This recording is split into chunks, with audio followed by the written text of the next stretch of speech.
मिर्झा राजाच्या गोठाकडे राजे निघून गेले. आता राजगडावर जिजाऊ साहेब नव्हत्या, राजे नव्हते. नकळतच संभाजीराजे पुतळाबाईंच्या महाली रेंगाळत होते.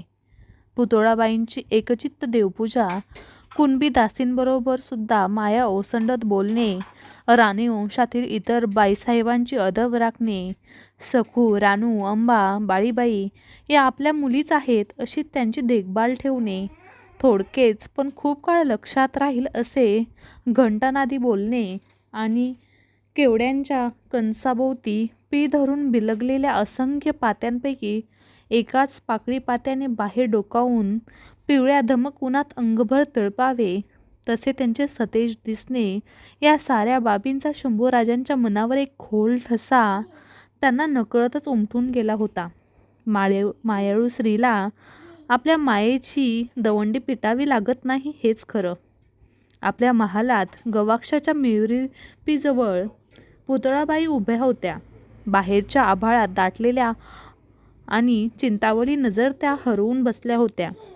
मध्येच बाण येताच त्यांच्या डोळ्यांची टपोरी पाखरे फडफडत होती. दाटल्या आभाळाखालून सरसर धावत दूरवर होऊन पुन्हा माघारी फिरत होती. त्यांनी पूजा बांधलेल्या अष्टभुजा जगदंबेकडे बघत संभाजीराजे त्यांच्या पाठीशी उभे होते. मध्येच वळून गवाक्षातून डोकावत होते. दूरवर दिसणाऱ्या गुंजवणी नदीची धुरकट वळणे बघत होते. सरकार, थोरल्या महालानं याद केली या. सोयराबाईंच्या खाजगीकडचा चंद्रा या कुणबिनी दासीने महालात येऊन अदबीने वर्दी दिली. ते ऐकताच पुतळाबाई मागे वळल्या. एक वार त्यांनी संभाजीराजांच्याकडे बघितले. पदरकाठ ठीक जमवून घेतला. चंद्रा कुणबीन आली तशी निघून गेली. चला बा राजे, थोरल्या महालाची वर्दी आहे म्हणत पुतळाबाईंनी जगदंबेच्या मूर्तीकडे नकळतच एकदा नजर दिली आणि शंभूराजांच्या खांद्यावर आपल्या सुवर्ण कंकणे भरलेला हात ठेवून त्या थोरल्या महालाकडे चालू लागल्या. आपल्या महालात निळाशार पदर पोताचा शालू नेसलेल्या देखण्या सोयराबाई आपल्या कन्या राजे बाळीबाई यांच्याशी काहीतरी बोलत होत्या. दगडबंद भिंती धरून 2-4 कुणबिनी अदबीने उभ्या होत्या. महालाचा उंबरठा ओलांडताच पुढे होत शंभूराजांनी मासाहेब सोयराबाईंच्या पायांना हात लावले. सोयराबाईंनी त्यांना उठून वर घेतले. बाळीबाई या सोयराबाईंच्या कन्या राजे पुतळाबाईंच्या बघताच धावत येऊन त्यांना बिलगल्या. त्यांचे दोन्ही दंड मायेने धरीत पुतळाबाईंनी सोयराबाईंना विचारले, का वर्दी देणं झालं आम्हास? स्वारींची गोटातून काही खबर? बहिर्जी आणि नागोजी राजपुतांच्या गोटातून आत्ताच गडावर आलेत. त्यांच्यासाठीच तर वर्दी दिली धाकल्याबाईंना. काय झालं? तहबंदाच्या आड असलेले पुतळाबाईंचे काळीज फडफडले. स्वारीनं सुलूक मान्य केला? पुरंदर, कोंढाणा, रोहिडा, माऊली, लोहगड असे 23 किल्ले आणि त्यांच्या दर्फेला 4 लक्ष होणांचा मुलूक राजपुतास देऊ केला. आता स्वारींकडं कुल 12 किल्ले आणि अवघ्या 1 लक्ष होणांचा मुलूक राहिला. स्वारी अशी कशी? पुतळाबाईंनी त्यांच्या लालसर सरळ नाककळीकडे बघत शांतपणे विचारले. ठीक आहे. उद्या कोंढाणा राजपुतांच्या माणसाच्या हवाली करून स्वारी मासाहेबांसह गडावर येत आहेत. सोयराबाई तुटक बोलल्या. त्यांच्या बिबेवानाच्या काळ्याशार डोळ्यात कसली तरी चिंता तरळत होती. ती गड किल्ल्यांची होती की राजांची ते कळत नव्हते. सोयराबाईंच्या तोंडून जिजाबाई आणि राजे येणार हे ऐकताच संभाजीराजांचा चेहरा पोतासारखा उजळून गेला. पुतळाबाई आणि सोयराबाई यांच्याकडे बराच वेळ आलटून पालटून बघताना शंभूराजे विचार करीत होते.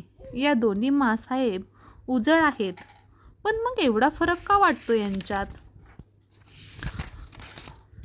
त्या दोघी मासाहेबांचे बोलणे थांबलेले बघून शंभूराजे सोयराबाईंना विचारले, मासाहेब, तुम्ही केला आहे कधी कुणाशी सुलूक? या प्रश्नाचे पुतळाबाईंनी चमकल्या शंभूराजाकडे बघतच राहिल्या. सोयराबाईंचे बिब्बेवानाचे काळशार डोळे कसल्या तरी विचित्र तेजाने उजळल्यासारखे झाले. नाकाचा लालसर शेंडा थोडासा अधिक लालावला. त्या पटकन बोलून गेल्या, नाही. सुलूक आम्हास कधी पसंत नव्हता. आता स्वारीनंच तो मान्य केल्यावर इलाज नाही कुणाचा. थोरल्या बाईसाहेब काय बोलतील हे ऐकण्यासाठी पुतळाबाईंनी त्यांच्या कपाळाच्या कुंकुमपट्ट्यावर नजर जोडली होती. त्यांचे बोलणे ऐकताच ती तिथून सुटली आणि सोयराबाईंच्या पायांच्या बोटात घातलेली चंदरी जोडव्यांवर येऊन पडली.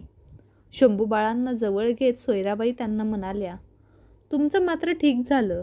कसला सुलूक न करता राजपुतानं तुम्हास 5,000 मनसब देव केलीये. तुम्हाला ती घेण्यासाठी राजपुतांच्या गोटात जावं लागणार एवढंच वाईट. चिंता वाटते तुमची. ही जिम्मेदारी तुम्ही कशी पेलणार? शंभूराजे काहीच उत्तरले नाहीत.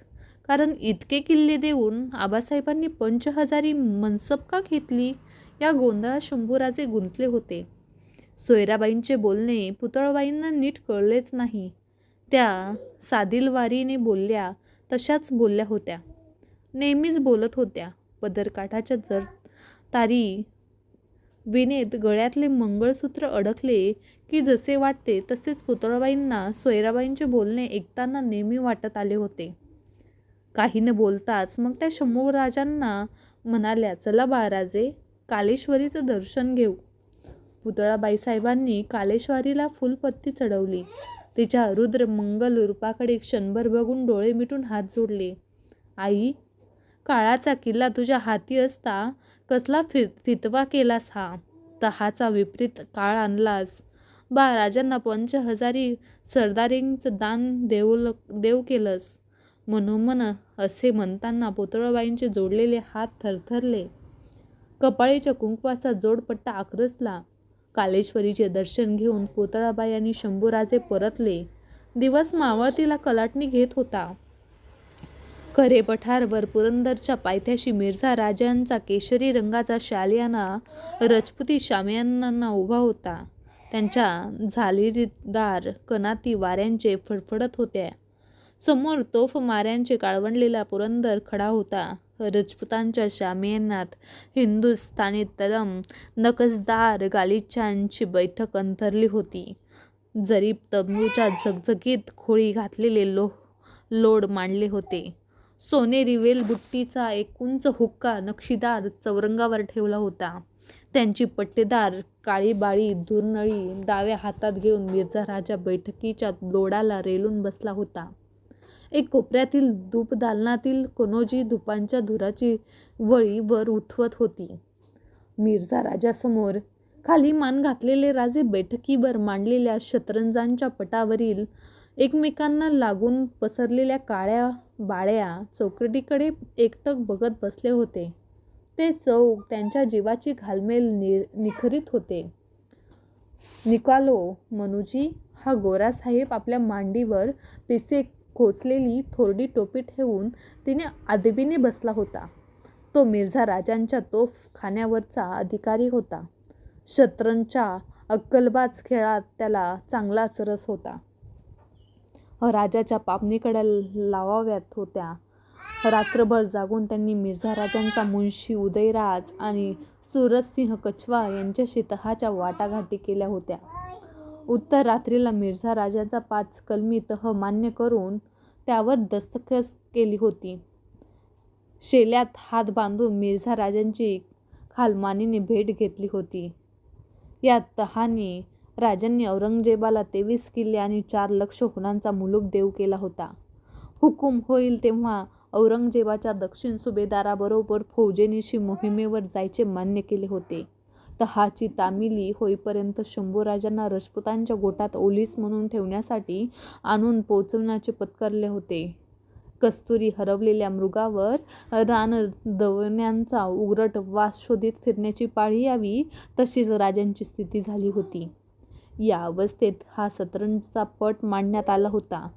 मिर्झा राजाने पेश केलेल्या तबकातील शतरंजाची सफेद मोहरी राजे आपल्या सडक बोटांनी पटावर मांडू लागले. हत्ती, घोडे, उंट, वजीर पटावर चढले. वनगाईच्या काळ्या शिंगांची बनवलेली काळीशार प्यादी मोहरी मिर्झा राजाने आपल्या गरगरीत बोटांनी पटावर मांडली. दोन्ही बाजूंचे पट मांडून झाले तरी काही क्षण असेच गेले. उत्तर हिंदुस्थानी बोलीत मिर्झा राजा संतपणे म्हणाला, खोलिये चाल राजा साहब.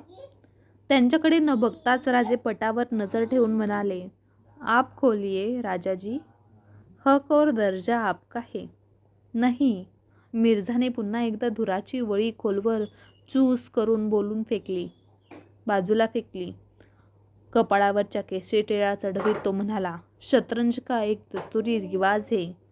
सफेद प्यादे फर्जी जनाना होते हैं और शतरंज में पहली चाल रहती है जनाने की. काले प्यादे फर्जी मर्दाना होते हैं. जवाब रहता है मर्दाने का. मिर्झा राजे स्वतःवरच खुश झाले. मांडीवर थाप देऊन मनूची कडं बघत गडगडून हसले. राजांनी चकमक मिर्झा राजाकडे पाहिले. त्यांच्या छातीवरच्या कवड्यांची माळ थरकून उठली. डोळे आग ठिकऱ्या हो फेकू लागले, पण ते काहीच बोलू शकत नव्हते. ती नजर बघून मिर्झा राजा चरकला. डाव्या हातातील नळी बाजूला ठेवून तो लगबगीने म्हणाला, बुरा न समजे राजा साहब, हमने सिर्फ रिवाज बताया. आप चाहते हो तो हम खोलते हैं पहली चाल. मिर्झाने राजांच्या पटावरील सफेद प्याद्यांना आपल्याकडे घेण्यासाठी आपला हात पुढे केला. त्यांचा हात मध्येच थोपवून आपल्या पटावरचे एक प्यादे राजांनी पुढे सरकवले. खेळ सुरू झाला. बराच वेळ खेळ चालला होता. राजांचे शतरंजात लक्ष नव्हते. पटाच्या चौकात त्यांना मिर्झा राजांनी गिळवलेले 23 गड किल्ले दिसत होते. त्या चौकोनातून जखडून टाकलेले शंभूराजे दिसत होते.